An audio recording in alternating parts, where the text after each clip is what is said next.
Most people think being poor is painful, but what if, for some people, it's actually comfortable? Not comfortable in a luxury sense, but comfortable in a familiar way. The kind of comfort where nothing really changes, nothing is expected, and failure never feels surprising. Some people don't stay poor because they can't escape it.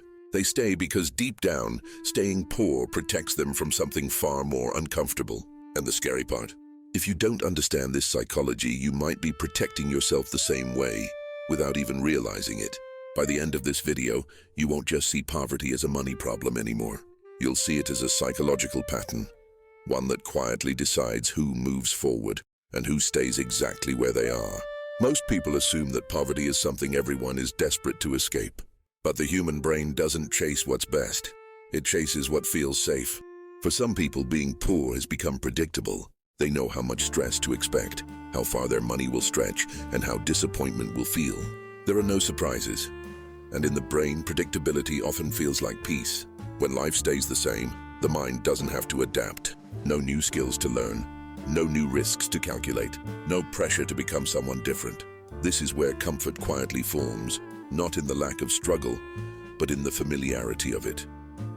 When struggle becomes routine, it stops feeling like a problem and starts feeling like home. And once something feels like home, leaving it can feel more frightening than staying trapped inside it. The mind is wired to prefer familiar pain over unfamiliar improvement. That's why people will stay in situations they complain about every day, jobs they hate, debts they understand, limits they've memorized. When struggle is familiar, the brain already knows how to survive it.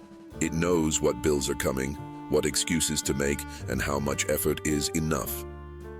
There's a strange sense of control in knowing exactly how bad things will get. Growth, on the other hand, feels chaotic. New opportunities bring uncertainty, and uncertainty triggers fear, even when the outcome could be better. The brain reads uncertainty as danger, not potential. So staying poor becomes a form of emotional insurance.